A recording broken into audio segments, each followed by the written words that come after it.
한국은 이제 국내뿐만이 아니라 세계의 평화를 위해 노력할 때입니다. 이제는 세계의 평화를 위해 깊이 생각을 넓힐 때라고 생각합니다. 한국은 이제 국내뿐만이 아니라 세계의 평화를 위해 노력할 때입니다. 이제는 세계의 평화를 위해 깊이 생각을 넓힐 때라고 생각합니다. 안녕하세요. 한국이 국대서양조약기구 나토의 공식 회원국으로 초청을 받게 되었다고 하는데요. 대체 무슨 이유 때문에 이렇게 된 것일까요? 유럽은 한 세기 전 파멸과 다시 마주하고 있다. 한국을 방문한 북대서양조약기구 나토 군사위원회의 로브 바워 위원장은 현재 유럽이 겪고 있는 문제가 유럽만의 문제가 아니라고 호소하며 대외적인 협력을 요청했습니다. 한국을 찾은 그는 우크라이나 러시아 전쟁에 있어 한국의 지원이 우크라이나에게 있어 큰 도움이 될 것이라고 판단. 이를 위해 한국의 도움을 요청하고자 한국을 방문했다고 밝혔는데요. 2017년부터 4년간 네덜란드의 합참의장을 역임했던 그는 2021년부터 나토 군사위원회를 맡으며 전쟁의 일선에서 참혹한 실상을 그대로 직면해야 했습니다. 나토 회원국이 아닌 우크라이나 전쟁에 직접적으로 나토가 개입하는 것은 확전이라 나설 수 없지만 국제적인 공조를 위해 뒤에서 지원하는 것은 가능하다며 나토와 다른 국가와의 공조를 강조했는데요. 나토의 중책을 맡은 그가 한국을 우선적으로 방문한 것은 한국이 세계 평화에 있어 중요한 역할을 맡고 있다는 것을 시사했습니다. 이는 미국도 마찬가지인데요. 작년 미국은 나토의 협력국으로 한국을 꼭 집어 나토와 한국 사이에 다리를 놓은 적이 있습니다. 한창 중국과 미국 사이의 줄다리기가 이어질 때 미국은 동맹전선을 확대하기 위해 한국과의 공조에 공을 들였는데요. 그 일환으로 나토 회원국과 한국 사이를 미국이 연결한 것입니다. 이전 한국은 나토의 비회원 국가로 간접적인 지원을 했으나 작년부터 시작된 미국의 러브콜로 인해 한국은 본격적으로 나토에 발을 걸치기 시작했죠.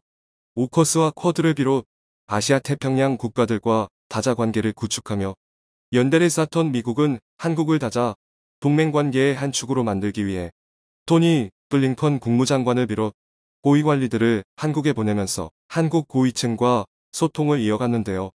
그러나 2022년 들어 우크라이나 러시아 전쟁이 터지면서 상황이 반전되었습니다. 튼튼한 관계를 빠르게 구축하기 위해 미국은 전략을 변경 한국을 끌어들이는데 속도를 냈습니다. 한국을 비롯한 아시아 태평양 주요 국가들을 대상으로 나토에 가입하기를 미국이 정식으로 권유한 것이죠. 이 소식을 가장 먼저 알린 것은 미 국무장관 토니 블링컨이었죠. 그는 나토 정상회의에 한국이 참석할 것은 물론이고 향후 중요 동맹이 될 아시아 태평양 4개 국가들은 나토와 상시 공조에 들어갈 것이라고 말한 것인데요. 블링컨이 말한 4개 국가는 한국을 포함해 일본, 오스트레일리아, 뉴질랜드를 일컫습니다. 오는 6월 열리는 회담의 4개 국가의 참석을 이야기하면서 한국이 정식 나토 회원국으로 승격될 수 있다는 주장도 등장했는데요. 한국의 외교부 장관 후보자인 박진 후보자는 오는 6월에 개최된 나토 정상회의 권유에 대해 고민하고 있다고 답하며 미국의 요청이 사실인 것을 확인해 주었죠. 국회 인사청문회 자리에서 그는 미국이 초청한 것은 사실이라고 말하며 나토 정상회의에서 향후 우크라이나 러시아 전쟁과 관련 협조 수위를 다시 논의할 예정이라는 정보를 공유했습니다. 한국의 나토 초청이 공식화된 가운데 조 바이든 대통령이 한국을 먼저 방문하기로 하면서 이와 같은 나토 공식 초청은 조만간 현실화될 것으로 많은 전문가들은 예측했습니다. 그런데 이 가운데 뜻밖의 사실이 미 정계에서 흘러나오며 나토 가입국이 4개 국가가 아닌 3개 국가가 될 수 있다는 소문이 퍼졌습니다. 일본이 나토 공식 초청 자리에서 제외되었다는 소식이었죠. 러시아와 거리를 두며 미국과의 공조를 강화하는 가운데 일본은 그 어떤 국가보다도 먼저 미국의 손을 잡은 나라로 향후 미국의 태평양 플랜에 있어 핵심 국가가 될 것으로 많은 군사 전문가와 외교 전문가가 바라봤는데요. 이는 일본에서도 마찬가지였죠. 일본 산케이 신문은 일본 정부 관계자를 인용해 미국을 중심으로 한 오커스 동맹에 일본이 한 자리를 차지할 수 있다는 소식을 알린 바 있었죠. 오커스가 추진하는 극초음속 무기 개발과 더불어 전자전 전력 강화에 일본의 기술력을 끌어들일 계획이고 현재 명칭인 오커스를 일본을 포함해 조커스자쿠스로 바꿀 수 있다며 명칭 변경까지 논의가 되었다는 소식을 전달했는데요. 한 차례 아시아판 나토 구성을 계획한 미국 입장에서도 일본의 참전은 거부할 이유가 없는 상황. 중국이 러시아의 편을 들며 미국의 속을 긁고 있는 가운데 든든한 동맹이 될 수 있는 일본을 마다하기 어려운 것은 사실입니다. 그럼에도 불구하고 미국은 이번 나토 초청에 일본을 배제하고 한국만을 공식 초청하기로 가닥을 잡은 것이죠. 이러한 결단의 중요한 근거는 바로 일본의 재무장입니다.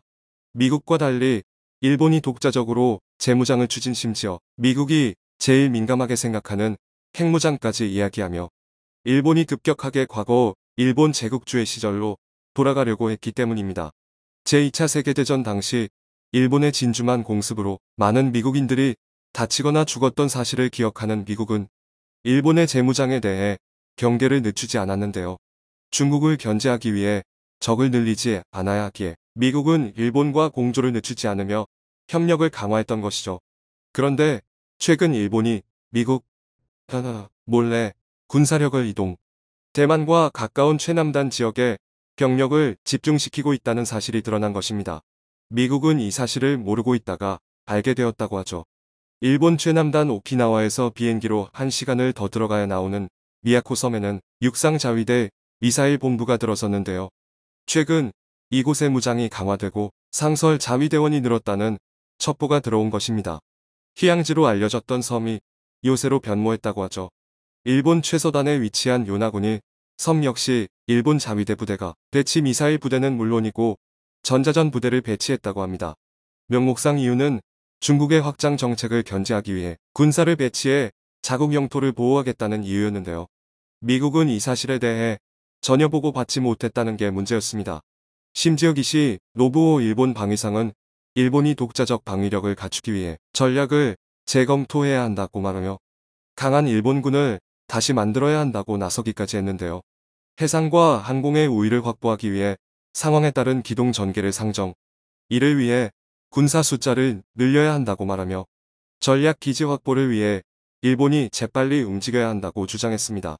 그러지 않아도 아베 전 일본 총리가 핵무장을 주장하며 미국의 심기를 건드린 데 이어 현 일본 정부에서 미국 몰래 무장 강화 및 군사 재배치를 하면서 선을 넘은 행동을 보인 것이죠. 본디 일본 외무상인 하야시 요시마사를 불러 나토 가입 논의를 추진했던 미국과 유럽 관계자들 입장에선 일본의 독자적인 행동에 불쾌감을 드러냈다고 하는데요. 평화를 위해 군대를 강화하기보다 자신의 이득을 위해 군대를 움직이는 것을 보고 조치가 필요하다는 주장이 나왔다고 하죠. 일본의 갑작스러운 급발진에 미국 국무장관인 블링컨은 과거를 일본은 잊지 않길 바라며 민주주의 국가로서 모범을 보일 것을 비공식 석상에서 이야기했다고 하죠. 반면 이런 일본과 달리 한국과 협조를 강화해 안보 공백을 메우고 중국, 러시아와 대항할 주요 국가로 한국을 중심으로 두겠다고 밝혔는데요. 블링컨은 한국을 향해 아시아에서 진정한 민주주의를 실천하는 국가라고 말하기까지 했죠.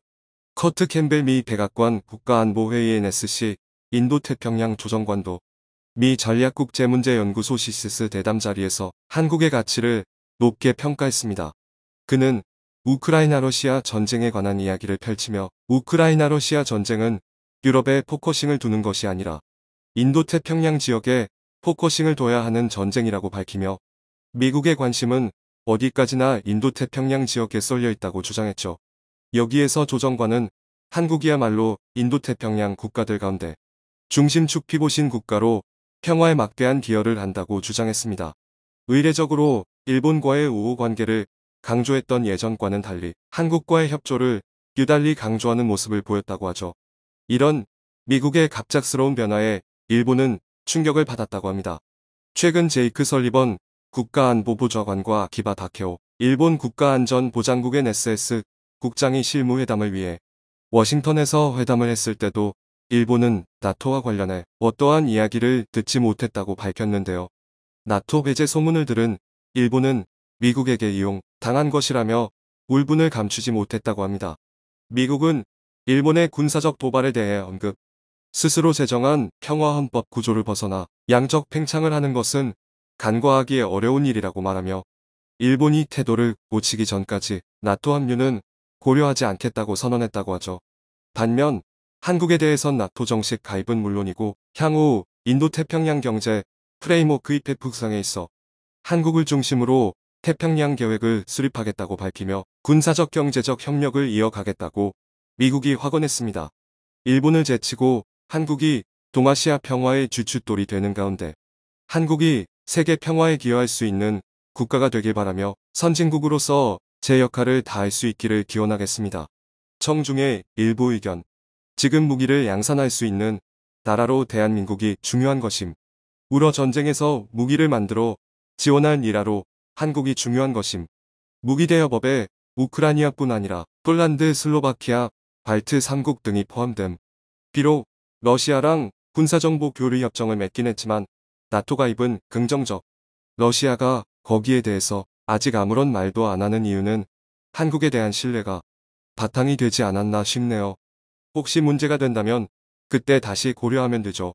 우린 미국과 러시아라는 두 슈퍼파워의 브릿지 역할, 일명 슈퍼브릿지 전략이 중요. 미국이 중요한 동맹이긴 하나 중립이 최고라 생각됩니다. 미국이 중국이나 러시아와 직접적으로 전쟁하는 게 아니라면 중립이 최고라 생각됩니다. 결국은 유럽의 방위에 힘을 보태라는 것인데 우리가 어려워질 때 나토를 믿을 수 있을까? 시청해주셔서 감사합니다.